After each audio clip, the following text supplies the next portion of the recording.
Are you a non-native English speaker? Do you struggle to speak in English? Or at times, are you a little embarrassed speaking in English? Well, you don't have to worry because we have some survival English phrases for you.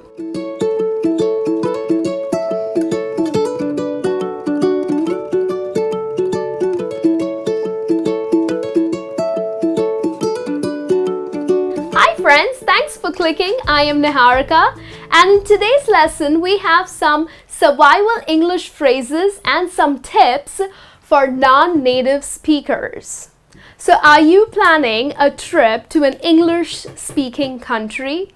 Or do you deal with a lot of English speakers, especially native English speakers?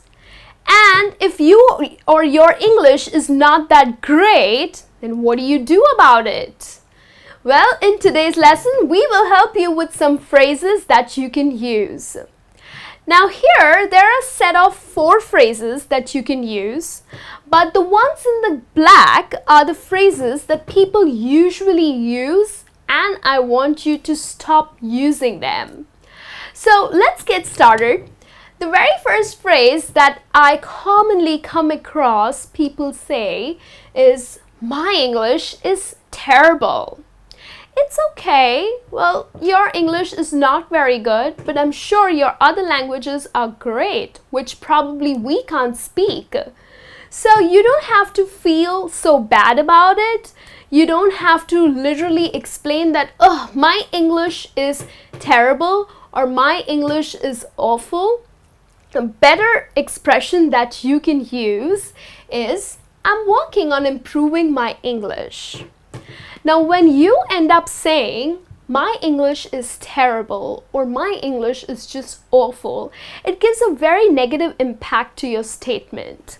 If you keep saying that, I am sure that one day you will just give up, or you'll start believing that, yes, my English is bad. So, please stop using this. If you are doing so, don't use it furthermore. You are gonna use this statement instead, which is, "I am working on improving my English." Okay, so this is for the English learners. If you use this, then don't do it. Use this. Okay? The next one, "Sorry for my bad English." Hey, it's all right. You don't have to be so apologetic about not knowing English. Like I said, there are other languages that you speak and probably we can't. So here, when people end up saying, especially English learners, when they speak to native speakers, they say, "Sorry for my bad English." Okay, don't be apologetic. You don't have to say sorry. You don't have to apologize. A better positive statement that you can use is, "English isn't my first language, so please excuse any mistakes." Now here, when you are making this point in front of an English native speaker, it shows that, yes, English is not your first language. Okay, so you are gonna struggle or you are gonna make mistakes while speaking in English. So indirectly, you're asking that person to be patient and understanding. And people will do so. It's okay if you don't know English. It's okay if you're not very good at it. Once you use this statement, people will always give you a very positive response. So rather than apologizing by saying, "Sorry for my bad English," don't do that. Use this statement that, "English isn't my first language, so please excuse any mistakes." All right? Let's move on to the third statement, which is, "I don't understand." What? Now, when you speak to a native English speaker, you are not accustomed to their accent. You don't know what they're saying, and probably you think that they are speaking too fast. And that's why you are not able to understand them. So while they are saying something, while they are talking, and if you fail to understand them, you are not gonna say, "I don't understand." What? That's gonna be rude. That's not a good way of saying this to someone. that person will not appreciate. So instead of saying, I don't understand, what are you saying? You would say, could you repeat that please? So in a very courteous tone, you will say, could you repeat that please? Okay, so that will definitely make that person repeat whatever he or she just said. There's another statement that you can use. Either you can say, could you repeat that please? But you can also say that, could you speak a little slower so that I understand better? So again, when you say that, could you speak a little slower so that I understand you better, is a very positive way of asking someone to repeat themselves, right? So if you are using this, what? I don't understand you. Don't do it. Use this phrase instead, okay? And now let's move on to the fourth one. Do you understand? Okay, now again, when you go to an English-speaking country, or if you are having a conversation with an English native speaker, that person is probably not accustomed to your accent, so he or she fails to understand what you are trying to say.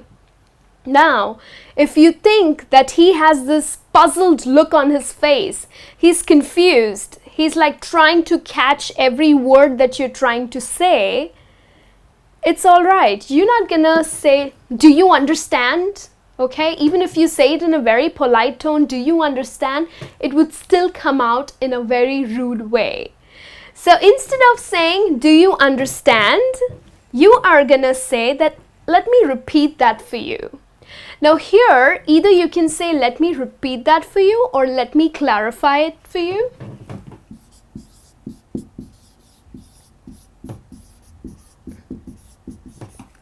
Both these phrases can be used when you think that the opposite person is not able to understand you. Now again, since your English is not very good and you're trying to explain things in English, make sure that you speak very slowly, okay? Don't go too fast, because you are trying to use the limited vocabulary that you have. So go slow, and if you think that the person is not understanding you, then you would say, let me repeat that for you, or let me clarify. Okay, that's the way you will try to build a conversation with that person. Okay, so the 4 statements or the 4 phrases that I need you to stop using are, my English is terrible, sorry for my bad English, stop apologizing, I don't understand, what? Do you understand?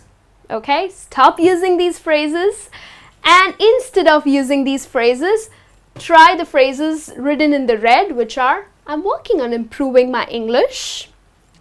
English isn't my first language, so please excuse any mistakes. Could you repeat that, please? And then the last one is, let me repeat that for you, or let me clarify. Okay, so start using them. Trust me, people will understand you better, and people would like to build a conversation with you, even if your English is not that great. Okay, so please follow these tips, and I will be back with a new lesson soon.